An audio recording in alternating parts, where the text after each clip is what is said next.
नमस्कार दोस्तों, मैं हूं सागर और आप सभी का बहुत बहुत स्वागत है आज के अपने वीडियो में। आज इस वीडियो में मैं आपसे बात करने वाला हूं टाटा मोटर्स के स्टॉक के बारे में, जहां पे एक बड़ी खबर जो है वो देखने को मिली सेकंड हाफ में मार्केट के क्लोजिंग के दौरान। और आज यहां पे अगर आप स्टॉक को देखेंगे, उस खबर का असर देखने को मिला। 998 के आसपास स्टॉक ऑलमोस्ट 1000 रुपीज को टच करके स्टॉक 2.3% की तेजी के साथ बंद होता हुआ दिखाई दे रहा है। अगर आज यहाँ पे इंट्राडे हाई देख रहे हैं, 1004 रुपए का इंट्राडे हाई लगता हुआ दिखाई दिया।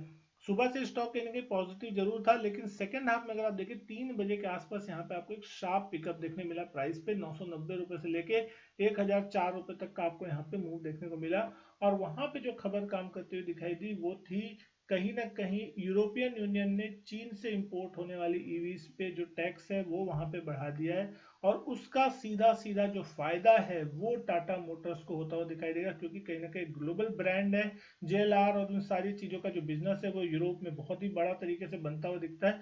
और टाटा मोटर्स जो है जेएलआर को ओन करता है, तो कहीं ना कहीं उसका सीधा सीधा फायदा जो है वो टाटा मोटर्स को होता हुआ दिखाई देगा। और अब जैसे ही ईवी पे बैन लगता हुआ या जो टैक्स लगता हुआ दिखाई देगा यूरोपियन यूनियन में, तो डेफिनेटली उसका सीधा फायदा जो है वो टाटा मोटर्स को होगा। और आज आपको उसका इम्पैक्ट स्टॉक प्राइस पे देखने को मिला। तो सबसे पहला चीज ये कि क्या यहाँ से भी खरीदने का समय है या फिर यहाँ पे प्रॉफिट बुकिंग का समय, क्योंकि स्टॉक को अगर आप देखेंगे नियर 52 वीक हाई के आसपास कारोबार कर रहा है। 1065 जो है इसका नया 52 पुराना जो 52 वीक हाई है वो देखने को मिल रहा है। तो क्या ये स्टॉक जो है वापस अपने 52 वीक हाई को अप्रोच करके उसको पार करने की कोशिश करेगा? क्योंकि कहीं ना कहीं बीच में एक बार खबर और आई थी कि कहीं ना कहीं ये टाटा मोटर जो है वो अपने कमर्शियल व्हीकल और पैसेंजर व्हीकल कारोबार को दोनों को अलग अलग करते हुए दिखाई देगी। तो वो एक बहुत बड़ा ट्रिगर है। हालांकि वो तुरंत का तुरंत नहीं होगा, उसके लिए कुछ क्वार्टर्स का समय डेफिनेटली देखने को मिलेगा, उसके बाद होगा। लेकिन डेफिनेटली जिसके पास टाटा मोटर्स के एक शेयर होंगे उसको उस कंपनी के भी एक शेयर मिलेंगे, यानी कि शेयर जो अलॉटमेंट जो है वो एक के बदले एक शेयर का होता हुआ दिखाई देगा। तो उस कंडीशन में दोनों ही जो चीजें हैं उसका आपको एक अच्छा बेनिफिट हो सकता है। और उस कंडीशन में यहाँ पे प्राइस डिस्कवरी और जो प्राइस अप्रिसिएशन है वो डेफिनेटली देखने को मिलेगा। तो टाटा मोटर्स कहीं ना कहीं यहाँ से भी एक बड़े रनअप की तरफ देख सकता है। और कहीं ना कहीं अगर आज वॉल्यूम देखें तो लगभग 1 करोड़ 21 लाख शेयर के आसपास के वॉल्यूम यहाँ पे देखने मिले थे। अब यहाँ पे अगर हम बात करते हैं कि किस तरीके से स्टॉक की वैल्यूएशन चलती हुई दिख रही है, तो आप यहाँ पे देख सकते हैं 3,31,000 करोड़ के आसपास का मार्केट कैप है। तो कहीं ना कहीं देश की दूसरी तीसरी सबसे बड़ी कंपनी जो है मार्केट कैप के लिहाज से ऑटो कंपनी बनती हुई दिख रही है। क्योंकि एमएनएम का भी अगर आप देख रहे हैं मार्केट कैप बहुत तेजी से पिछले कुछ दिनों में बढ़ा है। डिविडेंड यील्ड अगर आप देख रहे हैं 0.6%, ईपीएस 94 के आसपास है, और पीई देखे तो 10-11 के आसपास का पीई है।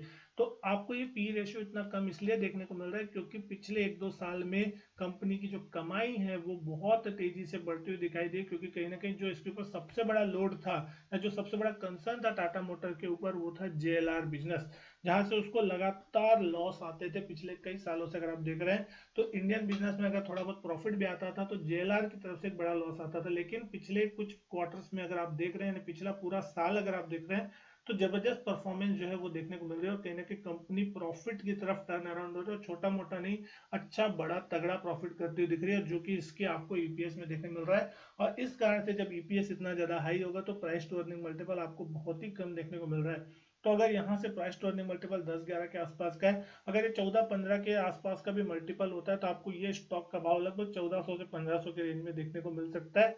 अब ये तुरंत होगा बाद में होगा वो चीज देखने वाली चीज होगी, क्योंकि अभी कुछ क्वार्टर्स बचे हैं इनके ऐलान के लिए कि कब यहाँ पे इनका डीमर्जर होगा बिजनेसेस का।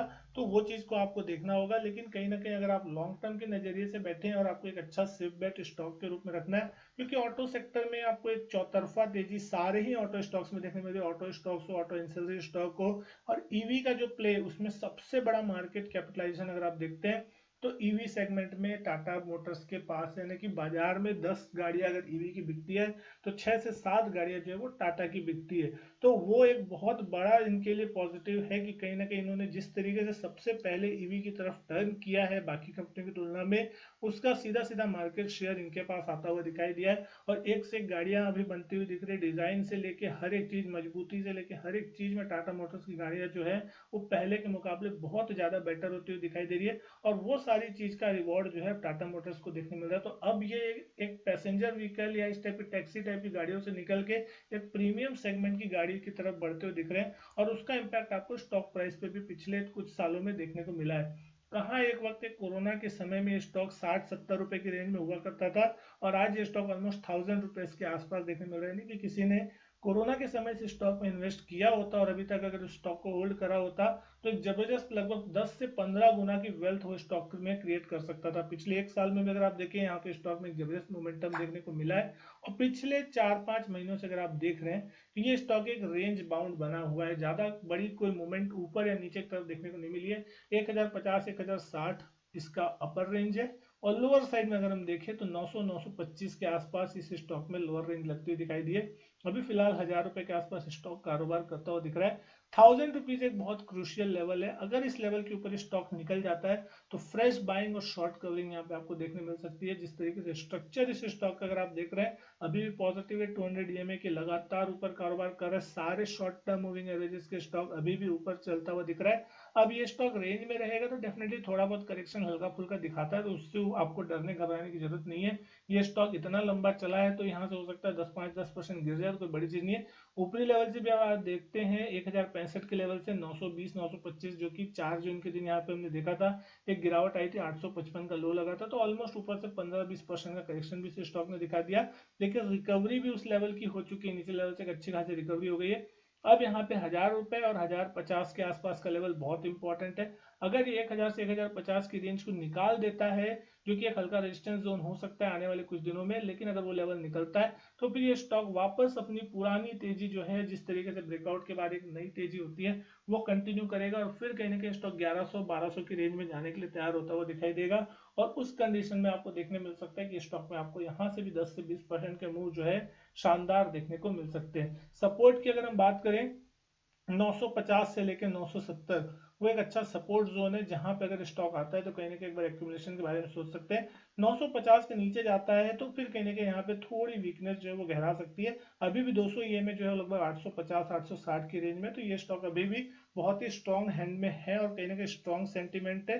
तो यहाँ पे बिचवाली की जगह अगर आपको यहाँ पे बाय ऑन डिप्स करने का मौका मिलता है कर सकते हैं, और यहाँ पे कोई डिप आती है तो लॉन्ग टर्म के लिए इन्वेस्टमेंट के लिए बहुत ही बेहतरीन स्टॉक है। ये कोई रिकमेंडेशन नहीं है, सिर्फ और सिर्फ एक एनालिसिस है। आप कोई भी इन्वेस्टमेंट करते हैं तो अपने फाइनेंशियल एडवाइजर से जरूर पूछें और उसके बाद ही किसी स्टॉक में निवेश करें, क्योंकि पैसा आपका है और आपकी क्या रिस्क एपेटाइट है वो आप स्वयं जानते हैं, ना कि कोई दूसरा। तो उसके लिए आप हमेशा अपने रिस्क एपेटाइट के हिसाब से इन्वेस्ट करें ताकि आप उतना ही लॉस खा सके जितना आप सहन कर सकते हैं और प्रॉफिट आप जितना लेना चाहते हैं वो आपको होल्डिंग करने के बाद ही मिलेगा। उम्मीद करता हूँ वीडियो पसंद आई होगी। वीडियो अच्छी लगी तो लाइक करें, शेयर करें, चैनल नहीं किया सब्सक्राइब तो चैनल सब्सक्राइब जरूर करें। मैं आपसे मिलता हूं अपने नेक्स्ट वीडियो में, तब तक के लिए good bye and thank you.